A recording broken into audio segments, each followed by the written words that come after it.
Around Amy. Yep. They sent someone out from Ballarat. Yep. They had to go to the nearest mechanic, Yep. which is Lexington. Yep. But he wasn't open at that time, so the car went back to Ballarat. The next morning they brought the car to Lexington.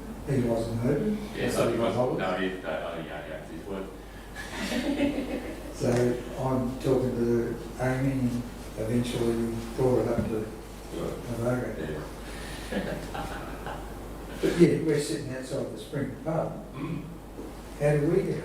That's right. That's good. Steve Johnson came down and Navago. Right, we're all so, right, But 6 thank o'clock. Did you do it night out? We did. We had a really good night actually. But our babysitters, so Jack Dogmate has got the butcher shop. It's his We're good to sister. go. Ring every Looks good to after go. the kids. She's just, she's going to do all that like walks.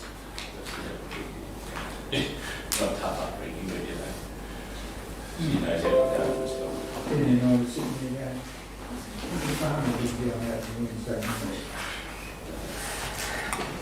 So I was taking that for Christmas, but that didn't happen. So that was it. Okay. I thought, yeah, you just ran the corner. You got it. Perfect. Welcome, members of the public, to the Pyrenees Council meeting, the 9th of January 2021. As the meeting chair, I give my consent for this open council meeting to be streamed live, recorded and published online. Anyone who is invited to read out a question or a presentation will be recorded, and their voice, image and comments will form part of the live stream and recording. The Chair and or the CEO have the discretion and authority at any time to direct the termination or interruption of live streaming. Such direction will only be given in exceptional circumstances where deemed relevant. Circumstances may include instances where the content of debate is considered misleading, defamatory or potentially inappropriate to be published. The stream will stop prior to the closed section of the meeting and will recommence for the conclusion of the meeting. The public is able to view this live stream via our website at www.pyrenees.vic.gov.au. Should technical issues prevent the continuation of the stream, a recording will be made available on our website.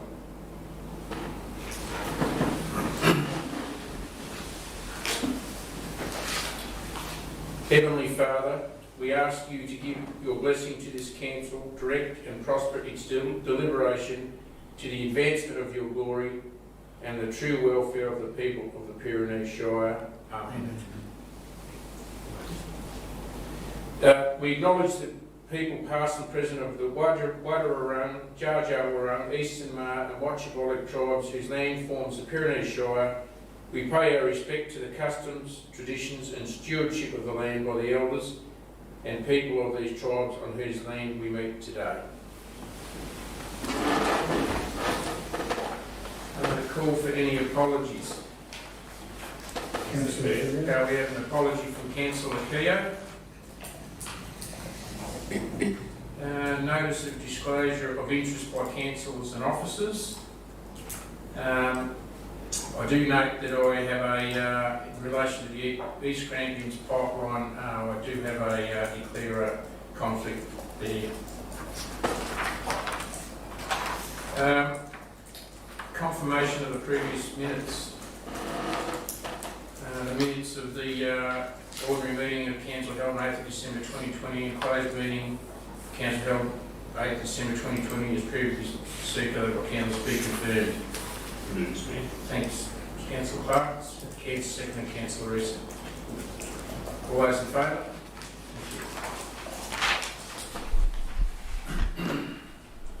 Item 8, business arising.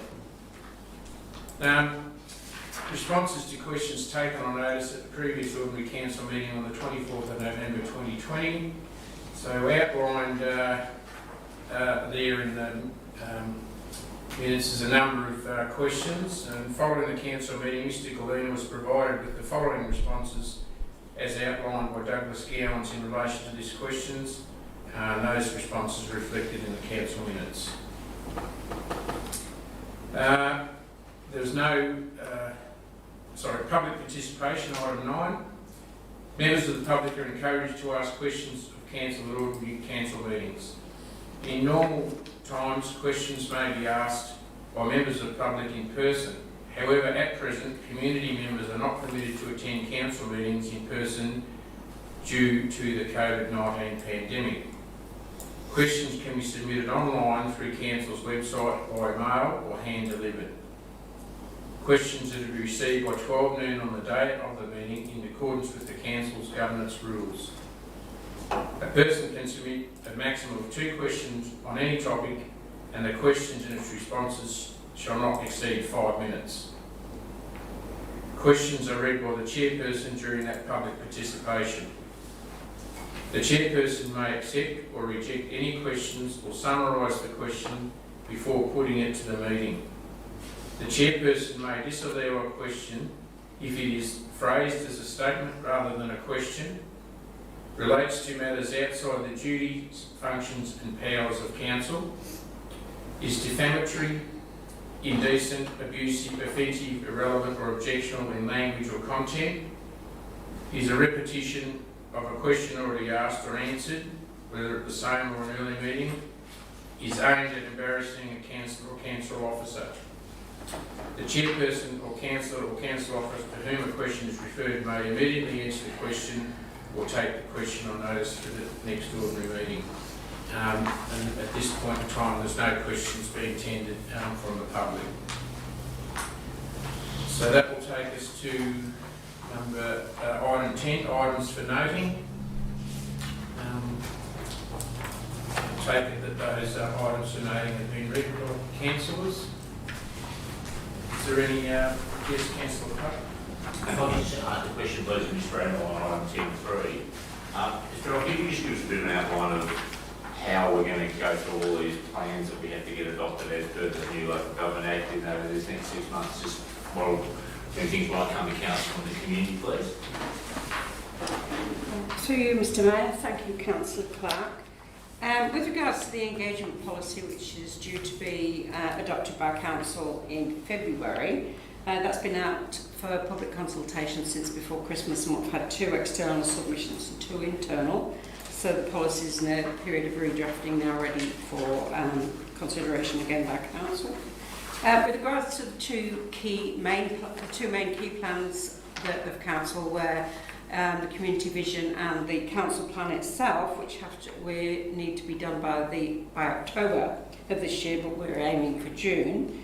We've started, the engagement plan is the final stages of drafting, and we have started this first stages of community consultation.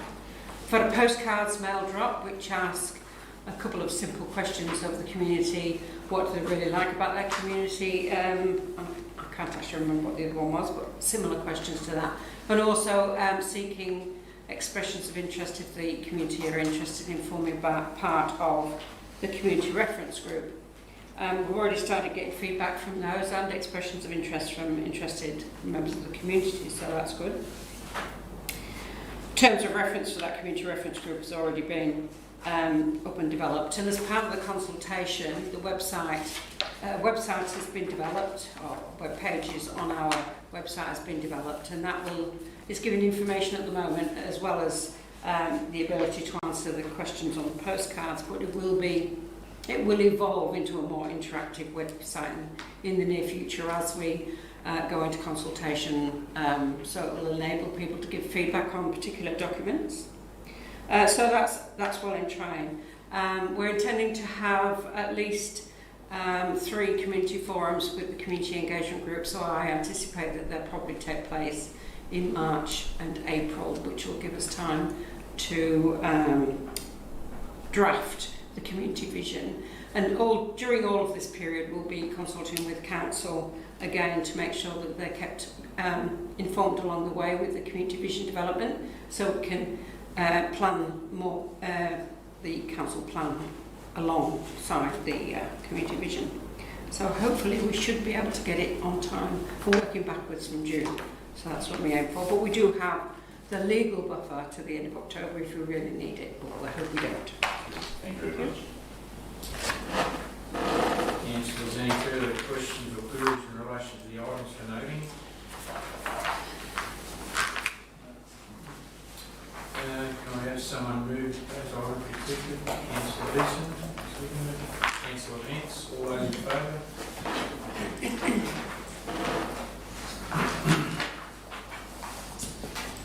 Takes us to items for decision. Section 13, 13.1, economic development and tourism. Thank you, Mr. Mayor. The purpose of this report is to seek council support for the signing of a tourism memorandum of understanding established with the City of Ballarat. Council has been a partner over many years of a regional tourism board, previously Grampians Tourism and more recently Visit Ballarat. The Victorian Government undertook a review of the state's regional tourism boards during 2019-20, and the outcomes of that review are yet to be ratified. As a consequence, Council in 2020 entered into an MOU with the City of Ballarat for a period of 12 months pending the outcome of the review. Given that the review is still has still yet to be ratified, it is intended or proposed that Council enter into an additional MOU with the City of Ballarat for a further 12-month period. The Tourism MOU allows Council to be included in Ballarat's strategic planning initiatives, marketing activities and opportunities that support industry and product development in the tourism sector. It's expected that the conclusion and implementation of the Regional Tourism Board review by the state remains some months away, and that's why this MOU is being proposed for the further 12 months. The benefits of the MOU are that it allows Pyrenees marketing content to be included in messaging by Ballarat to a significantly broader audience in metropolitan and regional areas through its more substantial marketing platforms compared to those of Council. The Tourism MOU allows Council the option to buy into collaborative marketing campaigns, such as a spring marketing campaign or an autumn marketing campaign, and a fee for service for industry development if and when required. Council has a budget annually in the order of $42,000 for partnering with regional tourism peak bodies for the purposes outlined in this report. And as such, the recommendation is that Council supports the signing of a tourism MOU with the City of Ballarat as outlined in this report for a further 12-month period, and seeks a further report on the outcome of the state review of regional tourism boards and its implementation. Thank you. The recommendation. Thank you, Councillor Vance. Thank you, Councillor Clark. Councillor Vance.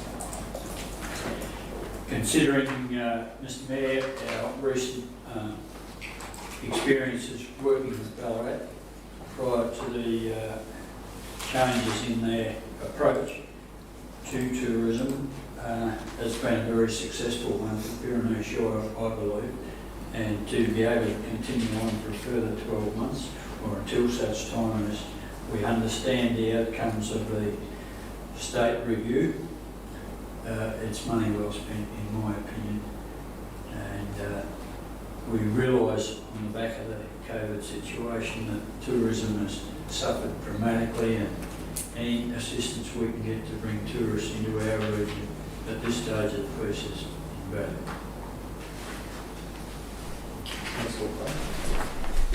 Yeah, thank you, Mr Mayor. Follow on Councillor Vance's comments.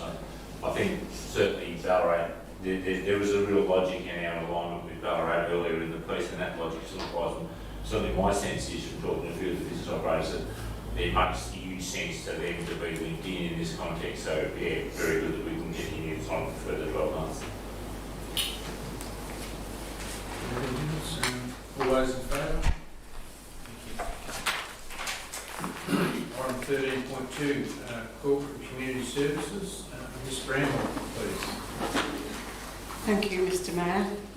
This is a risk management report, and the purpose of the report is to provide Council with information relating to risk trends and provide an annual report on OHS activity and seek Council approval of a revised health, safety and wellbeing policy. The report is in 4 parts, the first one being information regarding strategic risk trends globally. As part of its risk management activities, Council maintains a strategic risk register detailing the key risks of impact to the operations of the organisation and its sustainability. In late 2020, financial risk materialised for Council, with the rate cap being set at 1.5% for the 2021-22 financial year, compared to Council's commitment to enterprise bargaining agreements salary increases in that year of 2%. And in addition to that, we have also got a 0.5% increase in superannuation employer contribution coming forward in that year. In late 2020, Council officers also scanned global risk reports to identify trends that could change the focus of Council's strategic risk and mitigation activities. And what was found was included that climate change continues to dominate global risk reports. In actual fact, it occupied all the top 5 spots of the top 10 for the first time ever. Post-COVID work and economic environment, what will our workplaces look like post-COVID, and how can we take advantage of the positive changes forced upon us? Some changes include the impact of digital transformation, which happened very quickly, impacts on societal financial security if the workforce becomes more part-time and working in a range of organisations at the same time. A continued ability to work remotely may impact on businesses operate. Potential for 2021 onwards to be a period of extended low growth, potentially impacting long-term funding opportunities and opportunities for our communities from a commercial, agricultural and employment perspective. Increasing cyber attacks, the risk of further infectious diseases from the changing strains of the COVID-19 virus and the risk of further drug-resistant epidemics. And for our community, the unsettled geopolitical environment has the real potential to impact on agricultural and export markets. And some of these risk areas may produce changes in political policy, particularly around regulation of operational resilience, cyber and technology, climate change and financial crime. And Council is already managing policy change around conduct, governance and reporting. The second part of the report focused on insurance market trends. Insurance forms part of risk management and mitigation in the form of risk transfer and has a long history of providing protection for operational risk events. However, insurance markets continually change with subsequent impact on companies seeking coverage. Globally, insurance prices recently, in 2020, increased by an average of 20%. And in the Pacific region, which includes Australia, by 33%. And it's anticipated that pricing will remain challenging across most products in 2021, combined with a hardening market, meaning that Council may have to consider additional risk mitigation actions, such as increasing deductible levels, reducing coverage limits or modifying policy terms to reduce potential premium increases in its next year's insurance programme. And I've included in the report some of the expected insurance trends for particular lines in the Pacific region in the next financial year. Insurance costs for 2021, it is anticipated that it could be an increase of about between 11 and 12% average across the lines, with some lines increasing by 100% and some by slightly lower. If our estimated pricing increase forecasts materialise, our insurance costs may rise in the next financial year to be 2% of council's annual revenue, so it's a substantial impact on council. The third part of the report is the OHS management system. Our first annual OHS report was provided as an attachment to council, providing an overview of the COVID-19 pandemic during 2020, which was a primary focus for much of OHS activity during the year. Maintaining services to the community, maintaining workplace mental health and morale, all the while maintaining day-to-day operations and financial sustainability. In addition, other physical risks to the safety of the staff, organisation and community were planned for and managed, including the risk of fire as we move into the summer season and the potential for flooding that comes alongside a La Niña weather pattern.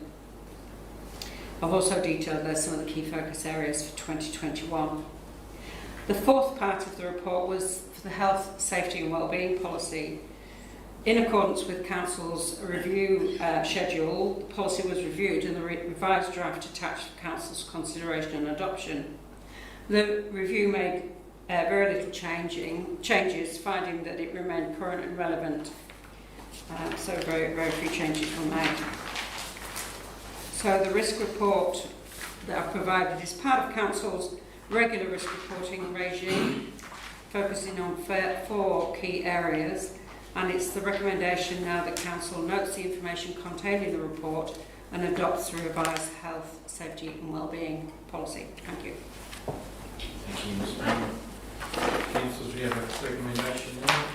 Councillor Easton, seconded by Councillor Clark. Councillor Easton, would you like to speak on that?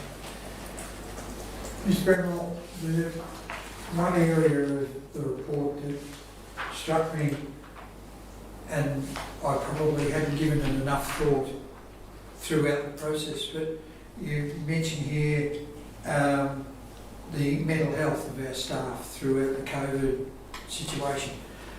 Can you give us an indication of, have we seen any significant issues in that area, or have our staff come through as well as we hoped? Through you, Mr Mayor. Thank you, Councillor Easton. Staff have not been unscathed by the COVID pandemic. There's been a lot of fear, changes in working environment, working at home, so it's increased isolation, increased loneliness, which does detract from mental health. There's been an associated workload increase in some areas, which has contributed to the problem, and not being able to maintain the full responsiveness that we like to achieve, or we strive to achieve, has also been quite frustrating for staff as well as for our community. So I won't say that they've come through unscathed, but I will say that they seem to have come through better than we expected. Our biggest worry now is that when they come to the end of having to cope with the continued crisis, that we don't see any further fallout, but we're working to try and prevent that. We did do a few strategies to keep people's morale up. Simple things like having quizzes on a Friday, online quizzes with people, and continual making sure that we communicated with our staff, we kept in contact. We did other things that we could do virtually to make sure that morale was lifted, and we also allowed some staff who were being impacted particularly seriously we allowed them to come into the office so they could get some interaction, particularly those that lived alone and things like that. So I think we've done what we can, and fairly successfully in the main, but I think we're suffering a little bit of COVID fatigue now. But yes, thank you. Thank you. Hope that answers. Thank you very much. Mr. Brown, just reading the report, there's some positives and some, as you say, signs of nervousness in a sense. And certainly, the workplace incidence reducing by 25% is a good result, although, as you say, it's very hard to tell given that we have a lot of people working from home. Yeah. And in general terms, it would seem that the working from home environment has worked out pretty well for most people. They've been able to make that work. Would that be fair? To you, Mr Mayor. Thank you, Councillor Clark.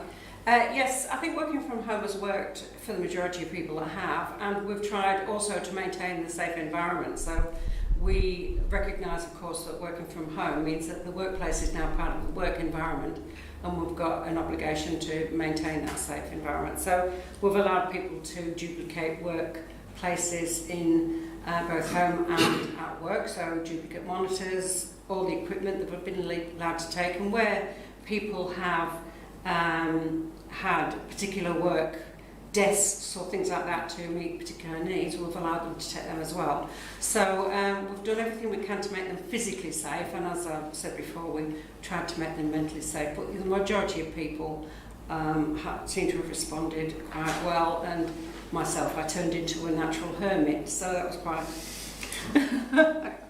Thank you. Thanks, Vince. The part of the report that concerned me somewhat was the mere fact that we're now staring down the barrel of an increase of $120,000 on our insurance policies. $500,000 for insurance. It disturbs me when I used to go to Melbourne, haven't been to Melbourne for quite some time, but the high-rise buildings right in the heart of the city, if they haven't got one of the 4 major bank stamps on the top of them, they've got an insurance stamp on the top of them. So the insurance companies are not taking any risks with COVID, are they? They're passing it on to the people, and that's very disappointing. Thank you. Ms. Bramble, perhaps if I could just, in relation to our mental health of our staff over this period, it's been protracted and it's going to be ongoing. You know, the issues associated with mental health don't necessarily stop straight away. I just wonder with the staff, have they had it clearly communicated regarding the issues associated with mental health and the importance of asking for assistance if necessary, so we can practice early intervention and provide early assistance if necessary and ensure that it's ongoing. Thank you, Mr. Mayor.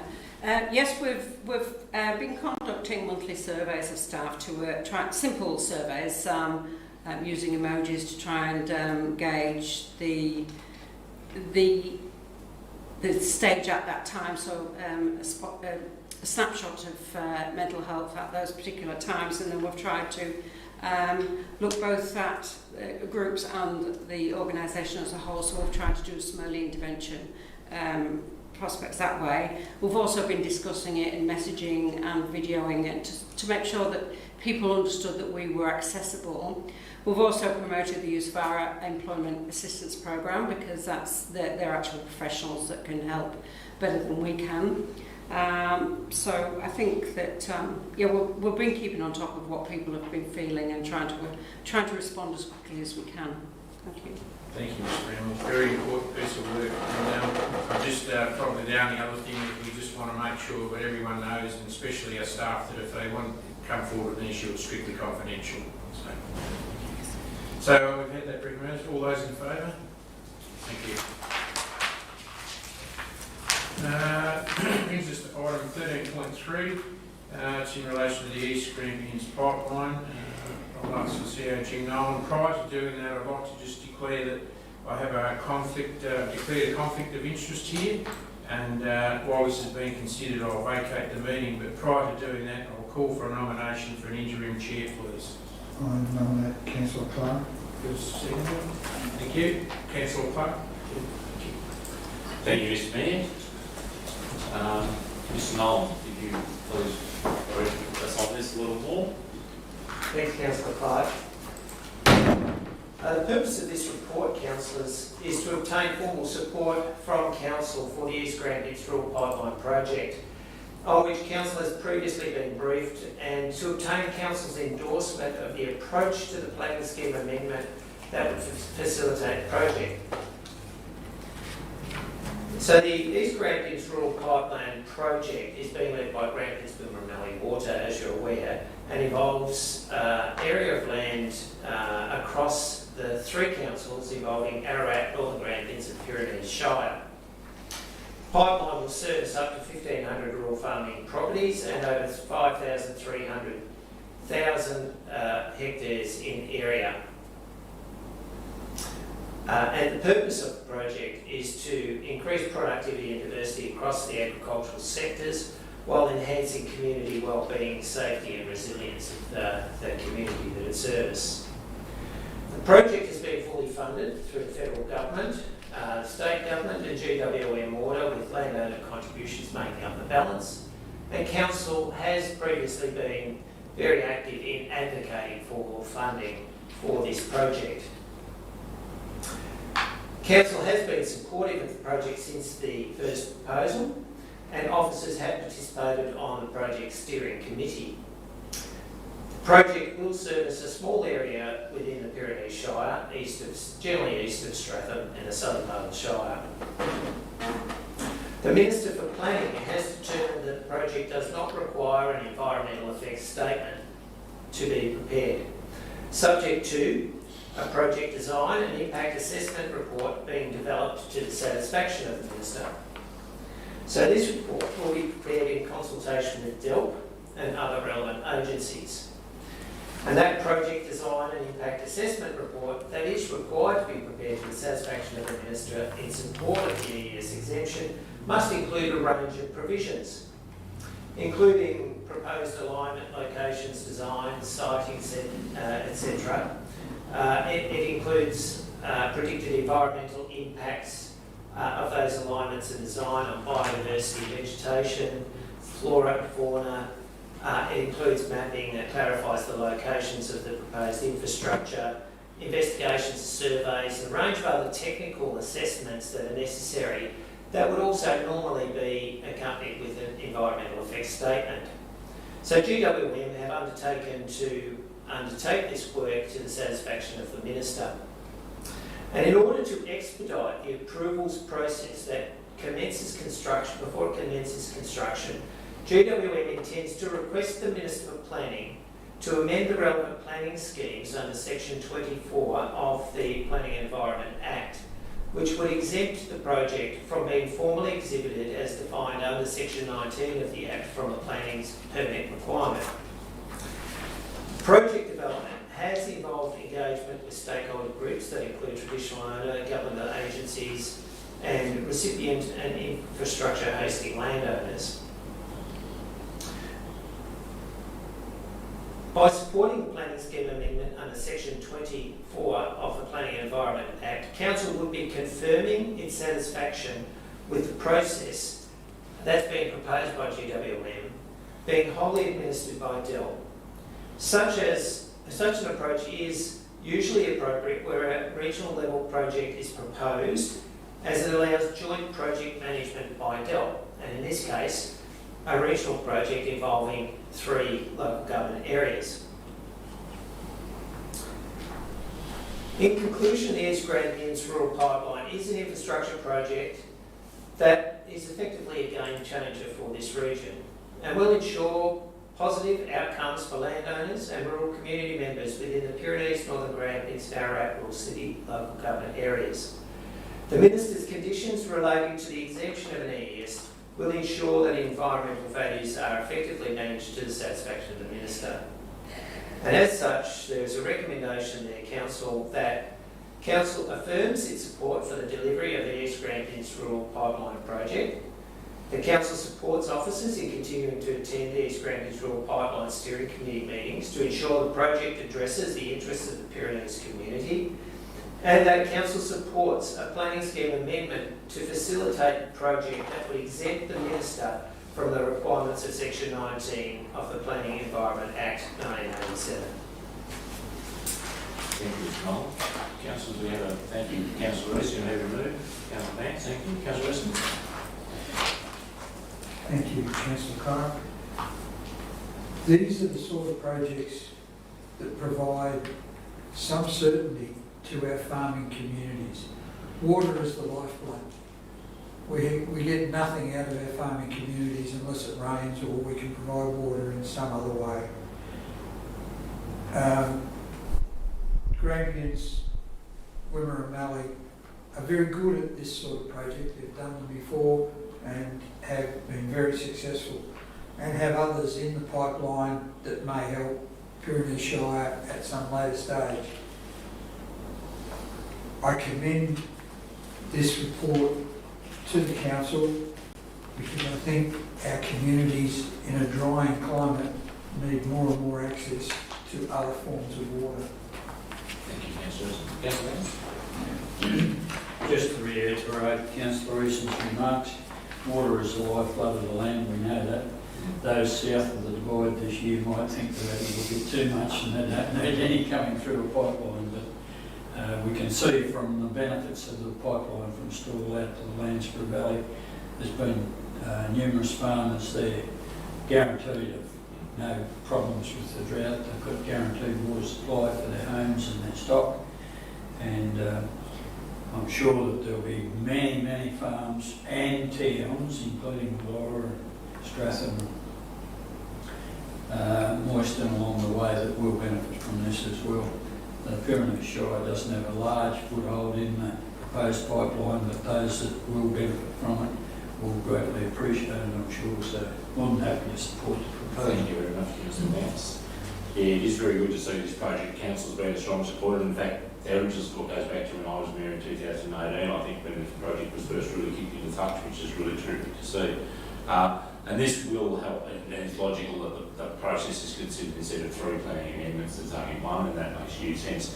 There is a little bit of risk, as you've identified in the report, Mr. Nolan, in the context of it is effectively Ramallah Water that controls the process and dealt from here, not us. But given that we've been out and about in the community with this project for some time, I don't see that there's any concerns. Certainly I've had none registered with me, and I don't know fellow councillors out either. If there's no further comments, Council, I'll put that to the vote. Those in favour? That's carried. Thank you very much. Thank you, Council. That's the man to return and resume roll. I've got such a good job, we won't be going to the council reports. I've got to make a vote for opportunity. So that brings us to the councillor reports. So we might go to Councillor Easton, please, for your vote. Thank you very much, Mr. Mayor. It's always appreciated to be called first in these reports. Basically, there hasn't been a lot going on. We've negotiated Christmas and New Year without any major issues. In the local area, we've had a couple of fires in the last week that should highlight to every one of our constituents that fire is our next major drama. We should be prepared. If you have a fire plan, make sure it's operative, and then we might have a January flood. So there's no guarantees in any of this, but I hope everybody has a better 2021 than we had a 2020. Thank you, Councillor Easton. Councillor Vance. Thank you, Mr. Mayor. On the 16th of December, we had a Zoom meeting with the Timber Towns group. Been a few changes in faces on the Timber Towns committee. Not a great deal of turnover, but some councillors were not re-elected, so that was brought about a necessity to replace them. On the 23rd of December, I had a meeting in Menonville with a potential investor in the Shire who's very keen to see along with myself I might add, the water situation resolved in Menonville. Because for Menonville to go ahead and reach its full potential as a tourist area, it requires a good water supply. You can't expect to get by on rainwater tank when you're bringing visitors into the area. It's been noted by myself and quite a few others that the investment that the Summerfield Winery have made in their accommodation and food plus wine area has been remarkable, the amount of tourists that has brought into the area in recent times. So it's obvious that the investment in a water supply is going to be nothing but a benefit for the Moonaville Township, and if it doesn't happen, I'm a bit afraid that it'll lose its glory. That investor had some good ideas put forward, and they will be followed up, I'm sure, by council. And watch this space into the future there, is all I can say. And then last Friday I had another Zoom meeting with Rural Councils Victoria. Unfortunately I had to leave after the first 35 minutes because I had to attend a funeral in Ballarat. But we'll have 2 new CEOs come onto the board of Rural Councils due to the resignation of one. And actually the resignation of 2. And I'm trying to think that it's Mr. Pyrenees is one of the new CEOs that will come on the stream, and Councillor Buckley from East Gippsland who's come on as well. And whilst I'm on my feet, the second CEO that has resigned through necessity is Mr. King, and we're all aware that Evan has been appointed the new CEO of the City of Ballarat, so he doesn't really qualify anymore for a rural council. He's now a regional council rep. But I would like to move a motion that this council send a letter of congratulations to Evan on his appointment as the new CEO of Ballarat. Mr. Chair, if I could please. Seconded. Those in favour? Thank you. Yeah, no, I agree. That's a fine recommendation, Councillor Vince. Councillor Clark. Yeah, thank you, Mr. Mayor. We've also managed to have a nice restful Christmas and New Year at home, but as you say, things are drying off pretty quick now, as Councillor Easton said, and fires might not be too far away. It is hard to believe that last week was the 10th year anniversary of the January floods and how quickly time goes. And in the sense of things, but looking back at some of the pictures in the Pyrenees Shire, and just looking back through some of my own pictures of the time and the areas around home and that kind of thing, brings it into very stark reality, just how quickly that happened. And that's some things I do certainly feel the council is much better prepared this time than we were that time should this happen again. That's a nice thing. I actually was in the fire shed at Lexington on Friday and saw the sandbags there already that were, I think, from a previous event earlier this year. But we are more prepared. That's a good thing in that sense of things. The Water Hub committee met with council officers about some of their drought funding projects before Christmas, and that was very well received, and they appreciate that. And we also had the chance to attend the primary school presentations, both in Water and Chihuahua, those 6 presentations before the end of the year, which is really nice.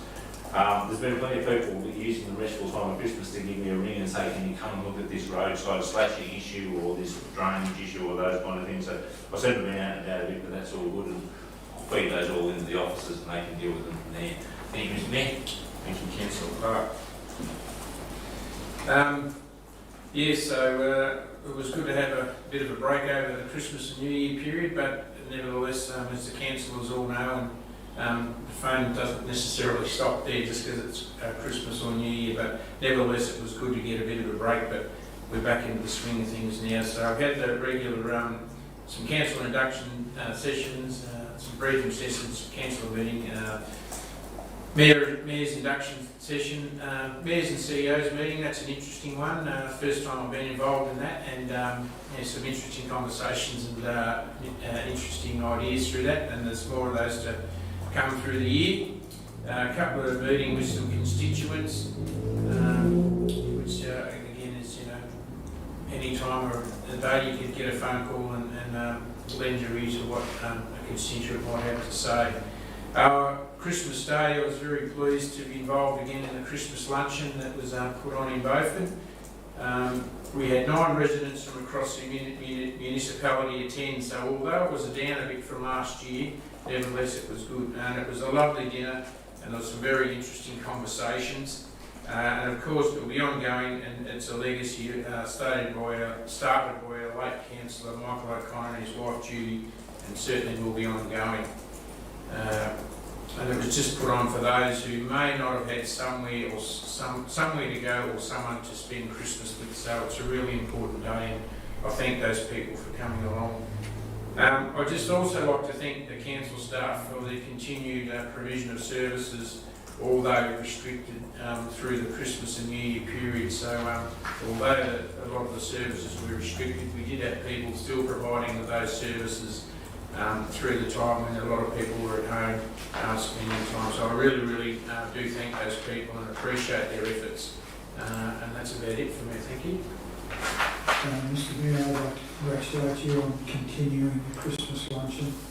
I think it's a wonderful event for people that need it at that time of year. Thank you, Councillor Reeson. It's a very good day. That brings us to item 15, confidential items. I move we move in confidential. Yep, moved by Councillor Griffin, seconded by Councillor. Yep. So we'll move into, pursuant to the provisions of section 89(2) of the Local Government Act, the meeting be disclosed to the public in order to consider personal matters.